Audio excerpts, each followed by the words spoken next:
This is a Systems Game Review.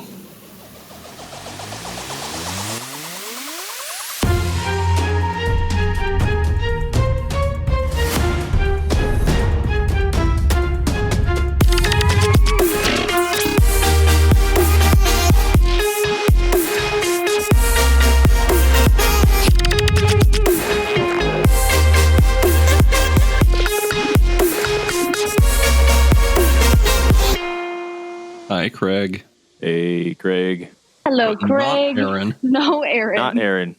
No hello to Aaron, who decided to abandon us. Yeah. How dare Jeez, you? man. I can't believe he forgot that we were doing this and that I totally didn't forget either, and neither did Becca. We're here to talk about The Witch is Dead, an RPG about murder. Yeah. Yeah, so we, in the last couple of episodes that y'all have been listening to, we've been playing a one-shot of The Witch is Dead. Now, this was something that Matt brought to the table, actually. And it was, honestly, I had a ton of fun playing it, being a weird little magpie named Reggie. And Becca, you were playing quite an interesting crow named Opal. Yes, I really enjoyed it. And then Aaron, of course, was Mr. Slimy, who underwent a wonderful character arc as a frog. Or a toad, technically, but, we said frog a lot. Yeah. Yeah, as I had mentioned kind of in the opening of that, The Witch is Dead is a one-page system by a guy named Grant Howitt. And Grant Howitt does a lot of work on a lot of these one-page systems. I think he's most well-known for one that he made called Honey Heist. Which I've heard of that one. Yes, yeah, you've heard of that one. It's a hack of lasers and feelings, basically. I don't think he likes it when you call it that, but that's what it is. So basically, yeah, he does a lot of one system or one sheet systems. He's really branched out a lot more on some of the ones he's been doing lately, but this was kind of the first one that I learned about that I was most interested in trying. Since then, I've read a lot more. We're probably going to be playing quite a few more in the future that I'll be running, but this was the first. Yeah, and it was a ton of fun. I really enjoyed coming at it from a very different angle. The kind of like freeform, aspect of being a witch's familiar, more or less, not having any boundaries or restrictions on who you were besides the species that you would randomly roll right at the beginning. As the GM, I decided I kind of let the players roll a few dice to decide. The two main things that you inherit from your rolls are your species, which determines your base stats, and then your spell, which you can use to help you out. So I kind of let them have a little bit of option there, but not too much. Obviously, that makes this a class-based system in its most simple form, because you're not doing any skills. They're assigned with whatever you roll up. From the system being so boiled down, because it has to fit on one page for Grant's idea of how he wanted this to go, it was quite interesting to see the kind of stuff that was cut out of what you would consider a more traditional like tabletop game. Where you have a lot more granularity of the characters, but it didn't feel like I had any, like, especially playing this game, it didn't feel like I had any less like agency or ability because I didn't have specific things listed out on a piece of paper. I think that's kind of one of the big things with one sheet systems is most of the times it's things like the characters that get hit a lot. Because when it comes to systems, if they've been doing it for a while, they can ignore a lot of the more storied elements or a lot of the game rule elements. They know how to do things on the fly. They know what they can fix or not. Like if you look at this sheet, you can see only like a quarter of it, maybe only like a fifth or a sixth of it even is done for like the story building element. Basically, the GM just rolls like 4 times and you can build the world from there. But when it comes to the player thing, the thing with the one sheet systems is it's always the stats and like the character building that just get hit the most. I think those are what become the most simplified. And that can kind of be a problem for if players like really want to play something specific, as opposed to something like this, where I could have given the players the option to pick their species and then their spell. But I didn't want to do that because I'm kind of more of a fan of sort of forcing characters into a little bit of a spot and trying to role play things from there. And that's I think one of the things you get from a lot of one sheet systems.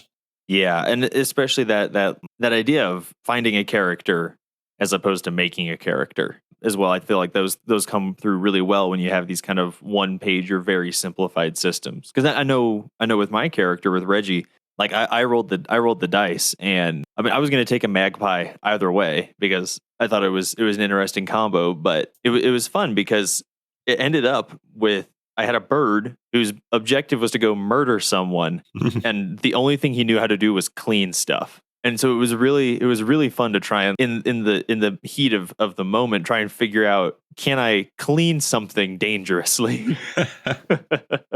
It's always at GM discretion to kind of allow these things or not. But I thought you had used your magic twice in pretty funny ways. You cleaned the soot out of the chimney to put out a fire, and then you scrubbed the floor like squeaky clean so that the Baron slipped and almost fell over the balcony.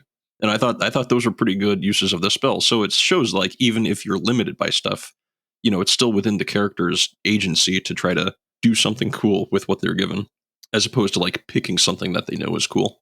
Because if you like look at all of those spells, if I were being honest, I would be like, that's probably the lamest one, maybe except for Conjure Dinner. That would have been great, though. I would have loved that. You imagine how fast we would have gotten around Sir Fieldegarf if we just went, I mean, you want a lasagna? Okay, it's maybe in that specific story, it would have been pretty good. But you get the point I'm saying, right? You look at that, you're like, that's the worst one. Why would you pick that? And you still had fun with it, and it still worked really well once. It almost worked the second time. Yeah. I just wasn't ready to hand you the free win instantly, unless you got both of the rolls, and unfortunately. I said, what was your experience with the system interacting with it for the first time, Becca? I definitely thought it was really interesting, especially because I'm used to having such in-depth character building and things like that with the other systems that I've tried and things like that. And so really just kind of going in, rolling 3 dice and then sitting there looking at my options and being like, okay, what do I want to choose out of these? I was going back and forth. Originally, I was debating between the crow and then a hare. But what ultimately made me go with the crow is that my make flame roll coincided with the rabbit, with having it being a hare. So I was like, okay, then I will, because as soon as I saw make flame on there, I was like, that's my spell. That is my spell because I just want to light things on fire. And so then that kind of took out the hare as an option because I was like, dang it, I can't be both. In my mind, that's kind of like how I took building that with my 3 rolls, is I could put, I could allocate 2 of them to one thing and one to another. So that's kind of how I ultimately came up with this idea of more like a chaotic kind of, I'm just going to run around and light things on fire. If you take the rules as written, you only get like 1 roll to decide what you are. You roll for your species and then you roll for your spell. So I kind of changed it up a little bit because, again, I wanted to kind of limit people, but also give them some choice in case they were like, oh, I really don't want this one thing, but like this one seems like it might be cool. It gives you a little bit of an ability to come up with a combo. So I think that was like a decent in between to the full limitation, but still making the players not have full choice, basically. And for me as a player and a GM, the reason I care about that so much is, well, partially, so this is actually only the second system that I've run.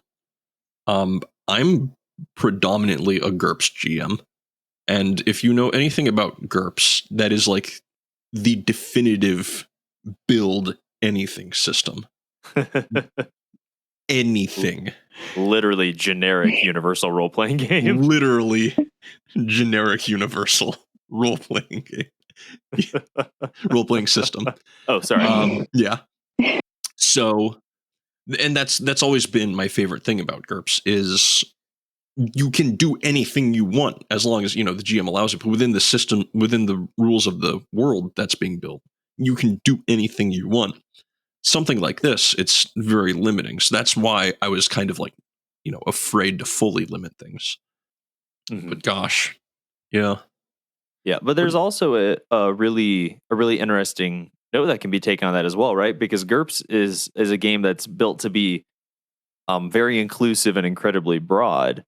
This game is built to do one thing and one thing only, and that is have your players be cute woodland animals on a headhunt. Be incredibly accessible.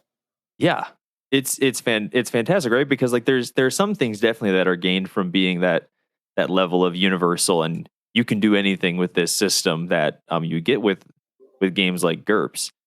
But it's also fun when you have a system that's I don't know if refined is quite the right word, but this one's definitely boiled down to fit on one page, where it's built to do just one thing, but to do it well.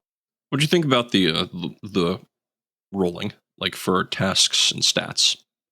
Because I have a couple of thoughts on that. I really liked the rolling system. I know one thing that I've kind of struggled with understanding is because where I cut my teeth with role playing games is where 100 million other people have is with Dungeons and Dragons, which is a super granular game when it comes to rolling. I mean, every decision gets its own roll. And then other games that I've played where it's much more narrative and there's far fewer rolls, I've kind of struggled to get away from that. And I felt like this was kind of a nice medium where I had that narrative control to, put ideas forth and try and do anything.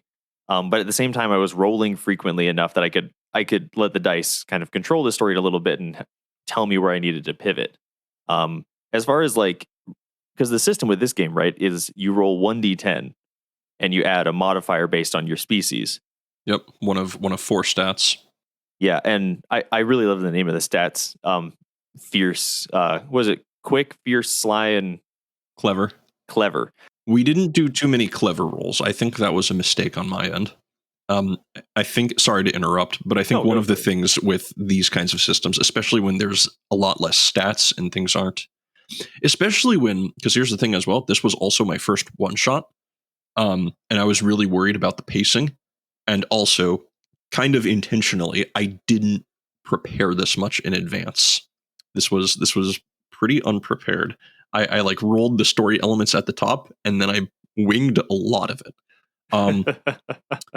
And while I had a lot of fun with that, I think that did cause a couple problems. I didn't roll clever much. There were some story elements that I rushed a lot. There were some parts where I was like, okay, I need to move it on.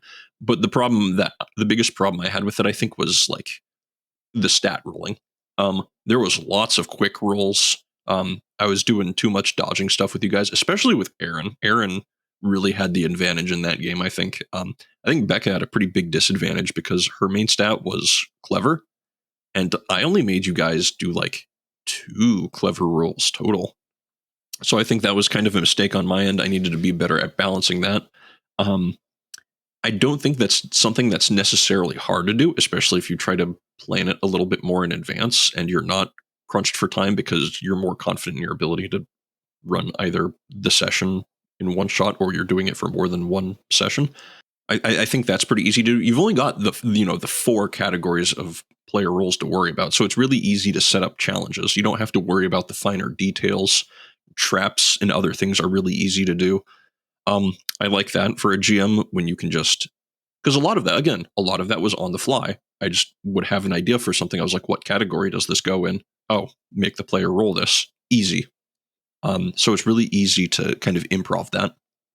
Yeah, and how things are divvied up between players and how things go on. I mean, that rolls from every GM to differently anyways, because different GMs will catch different things and will emphasize different things and will want to incentivize a different kind of play. With how we were playing, and again, this was my first time with the system, and so I don't know if this is necessarily how it was intended to come across, but it was kind of, for me, it was a weird mix between King Arthur, Arthurian esque fairy tale kind of stuff and Looney Tunes.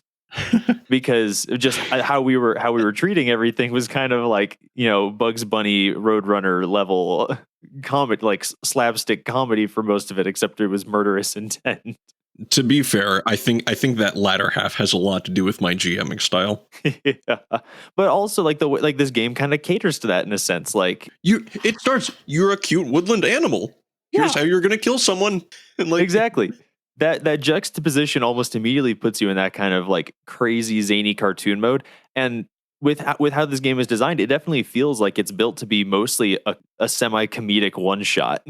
I mean, we are talking about the guy who made Honey Heist here, Yeah. a game about criminal bears. Uh-huh. I knew we were on the hunt to, like, I knew as a woodland like our main goal was to kill somebody, but I forgot multiple times throughout the game that I was like, oh yeah, we actually have to kill somebody. Like, we have to end off by doing murder. Yeah. And I thought that kind of having that twist on there of making it lighthearted and things like that made it that much more fun. What did you guys think about the danger system? Because this is probably the area that I have the most problems with, actually. But I want to hear what you guys think. If you don't remember, just whenever you do something dangerous and you fail, you add a point to danger. When you eventually roll something and you roll equals or is under your danger, you're in like serious, potentially player-ending trouble. So I want to hear what you guys thought about that, because I have my thoughts. I thought it was kind of an interesting spin on kind of still making it like making what we did in the game have some actual weight to it. I think it was nice that Aaron threw in you can take the danger away aspect of it if you do something redeeming or like less dangerous and things like that. I think that was Trent that brought that up. Oh, was it Trent that brought that up? It was. But it's good that you brought it up, because as the GM, I forgot literally the very last thing written in the sheet, which is you can lower your danger by doing stuff. But sorry, go on, Becca. It definitely added some more like, what am I going to do in this situation if my danger is getting kind of high? So what do if I roll bad, that it could go really, really wrong. Because there was that added level of you can take the danger away by redeeming yourself, things like that. I think that made it a little more balanced. Then we could throw out a couple more spells later on kind of idea. So I'm kind of torn on the danger system for this game, because the way that it was built, that your danger increases as you attempt and fail dangerous things, it creates a very forgiving system where you can try things a couple of times before you really have to worry about your actions, before it really has any risk of true consequence.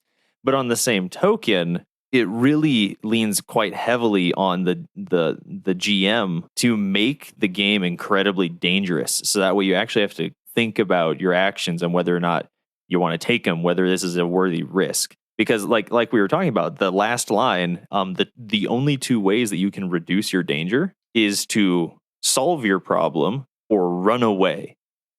And my personal interpretation of that is literally you have to successfully do something that's almost impossible, or completely give up on it and like flee outright, which those are natural things for an animal to do. But for me, it kind of created this weird feeling of invincibility. I didn't feel as if my character was in danger because I would have had to accrue so much failure getting up to that point that it didn't feel feasible, even though frankly, we failed 90% of our rolls in this entire game. Most of them just weren't dangerous. Yeah, exactly. The problem that I have with it is the difference between something like this and like with HP is, when your HP is like getting low, it's like a tangible thing that you see lowering as it gets closer to zero. Danger doesn't really have that. It's just you kind of playing with statistics until you fail it, and then you're done.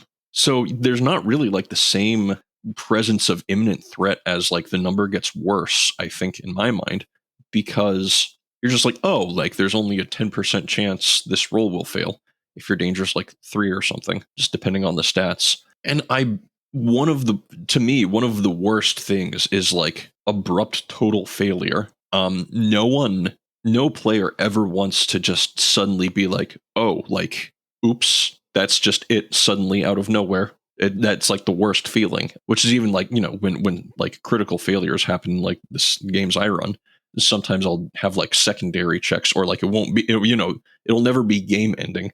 Whereas something like this, it says if you do your danger, you could be dead or captured or trapped. Like, 3 of those, you could work your way out. You could potentially develop some sort of quick side story about, being trapped or lost or captured. What do you do about dead? Yeah. And I really, I didn't have the time to want to do any of those latter 3 things. And I didn't want to do the first because, again, I hate killing. There needs to be risk for characters, and I do impose risks and penalties on players. But I would never bring myself to kill a player, especially in this kind of danger system, where unless they were like really trying to push it and they're being like, haha, my danger will just keep going up. What are you going to do about it? But like, again, like if you had like 3 danger and you just happened to roll that, a stat of 2 and you just got the 1, you just lose because you got a 10% check and you failed that. So I just think it's too abrupt, and it's not like a tangible enough sense of threat. It doesn't penalize you for going up until the moment it's too late. Yeah, it's kind of like Las Vegas. Yeah, it's interesting, and it's different to see a danger system that is, or like a character survivals system, I should say, that is so dependent on the game master actually trying to kill the characters. Because I don't know, my experience playing this game was that as long as Matt wasn't actively trying to kill us, it wasn't that dangerous when we were doing shenanigans. When we're attacking this poor dude up a tree. I mean, sure, there's a little bit of danger, but like there wasn't too much he could do. When we got into the ex-husband's house and he was actively trying to kill us, that's when things got real. Or I guess when we actively tried to kill him and almost caught ourselves caught in the crossfire. But it's different. And honestly, I appreciate that. I appreciate, because it's fun. It's fun to experience something different and see how it makes you feel, right? Like what the game is emphasizing and what it's encouraging you to do. Because with that system, the game encouraged you to take risks. Yeah. Like with Magic, which is kind of like the win button, but you automatically add to your danger. Like that encourages you to do that. But like it tells you like, hey, here's the penalty. Like, be warned. Yeah. Matt, if you have any other questions about specific aspects of the system that you want to discuss, I have, I think, like one more. Let's hear yours first. So most game systems that I've played are more or less a set of rules to govern a world, and then leave what the world is about up to the person running the game. This game, from the get-go, had an explicit purpose. Find the person who killed the witch, murder them, and bring their eyes back to the witch to resurrect her. And so like I wanted to get your input on how having a game whose objective is literally written down on the playbook affected your experience playing it. Because like I said, a lot of the games that we're used to playing are much more flexible or freeform in the sense that they don't tell you explicitly what you need to do before you've even made your characters. This is definitely an answer that will vary from GM. To me, as a GM, I don't care about the ending a lot of the times. To me, it's more about everything that happens going up to the ending and kind of tailoring the ending to be more around what's happened previously, especially thematically. Maybe not as much in terms of story. I'm not great at story. To me, the story is just kind of all of the adventures that happen along the way, as opposed to here is a cohesive with like a central integral theme that I have designed and it's going to win an Oscar. To me, it's let's do some fun stuff. Here's some ideas I've come up with. They were all kind of zany. Therefore, the ending was kind of zany as well. So to me, the ending doesn't matter a huge amount. Or rather, I should say the end goal doesn't matter a huge amount. Because to me, it's going to be more about the tone. I don't know if theme is the right word, but I would say tone matters a lot to me. And especially as someone who's more of like a lighthearted and kind of intentionally comedic GM, you can interpret this as like, oh, it can be like a grim and gritty thing about murder. I did not do that. So you can take it in very different directions regardless of what the end goal is. You can still do so many different things with it. I loved the fact that, we none of us really communicated with each other while we were making our characters. Frankly, it wouldn't have helped much because we were just rolling dice to figure out what species we were. But it was really interesting, right? To see the first thing we come in, because it would have been so much different of a game if Opal was the first one introduced after the witch died, and she comes over just all grimdark and goes, "A foul tide has befallen our mistress." Like that kind of level. But no, first thing that happens is we're losing our crap and freaking out. And then Aaron comes over as Mr. Slimy, goes, Oh, Guys. I'm doing this voice. Oh, just immediately. "Oh no, what are we going to do?" It was gee whiz, I'm Kermit the Frog. Kermit the Frog mixed with Martian Max and Stitch a little bit. The part of it that I find interesting, and Beck, I do want to get your input when you have a second, but like it was interesting for me because we introduced the characters and we as players all knew exactly what we needed to get on the road and do, but our characters were freaking out, and it was interesting trying to transition from, oh my gosh, what are we gonna do, to, oh wait, the frog knows what to do. We just need to convince him to tell us. I did appreciate that the beginning kind of wrote itself with you guys. Had extremely, I laid the introduction. After that, it was very minimal input from me. So that was actually pretty nice. I did think at a couple moments, I was like, am I going to have to kind of push them in the right direction? But no, you guys just got it going on. I was just like, there's footsteps. You saw which way one of the dudes ran. Mm-hmm. Well, and I took that as kind of like my character was in my thought process of building her and creating her and things like that. Crows like to collect things, gather. They tend to leave gifts and things like that. And so her whole, I feel like, was gathering, collecting for the witch, but also have that kind of chaotic vibe to her where she's also like, but I will burn you. I will light you on fire if you do not, if you bug me enough. So helpful, but also a little more nonchalant, if you will. So I don't know. I thought it was just kind of, I really enjoyed the fact that there was just like a set thing to do. And as a player beforehand, kind of already knowing the synopsis of the story with the quick little tidbit that you gave us of, your witch is dead.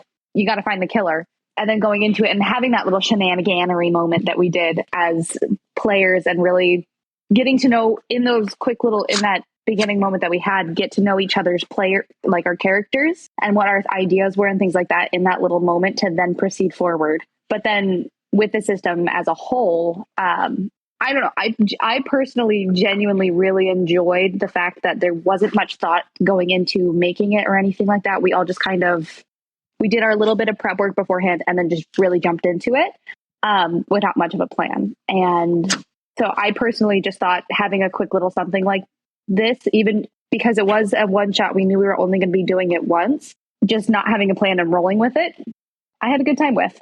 And I think as a GM, it's really easy to run.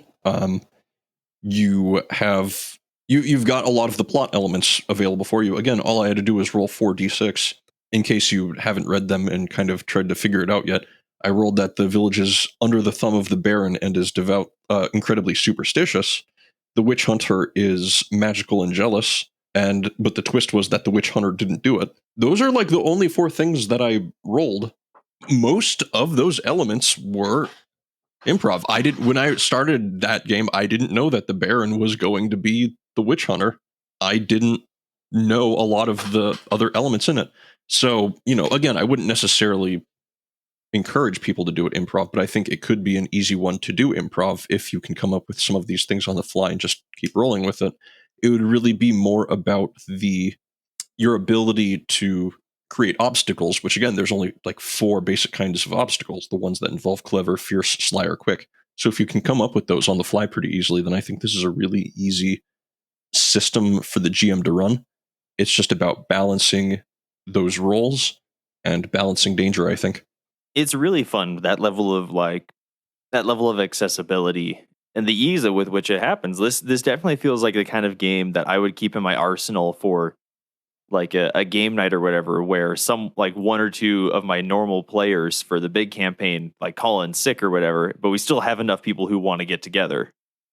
This definitely feels like the kind of thing where it's like, okay, cool, whatever. Run over to my printer, scan like 3 or 4 extra copies, huck them out at the table, and just be like, "You're a bird."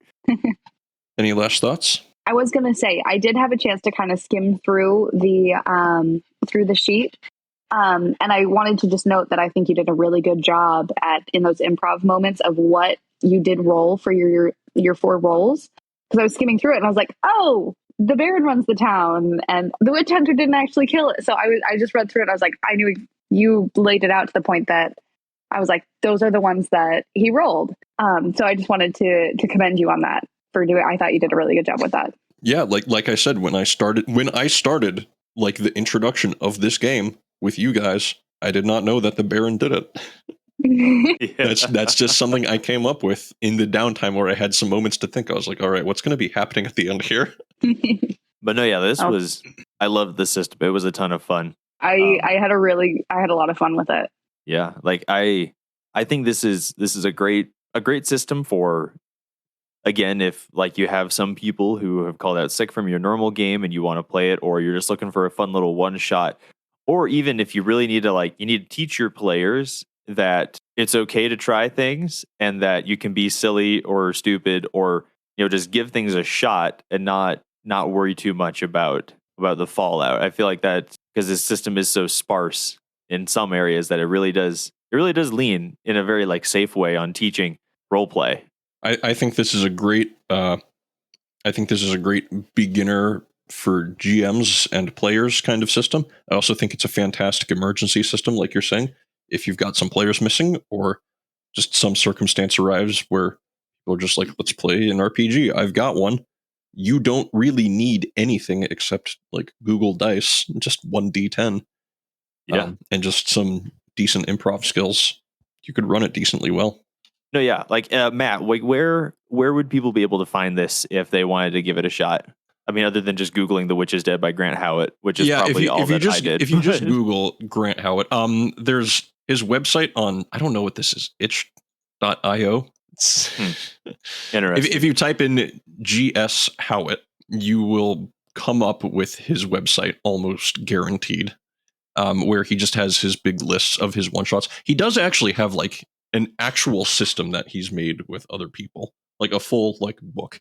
I haven't played it. It doesn't necessarily look like my kind of thing, but he's got a lot of stuff. I'm looking forward. I actually support him on Patreon because I like his systems and I look forward to running more of them. But I think that he's got some pretty good stuff. But perfect. Yeah. Thank you everyone for listening. Again, if you want to check out The Witch is Dead by Grant Howitt, you can basically just find that on the internet. I managed to find it by misspelling magpie and going to Google image search. So it's definitely out there. Yes. But that is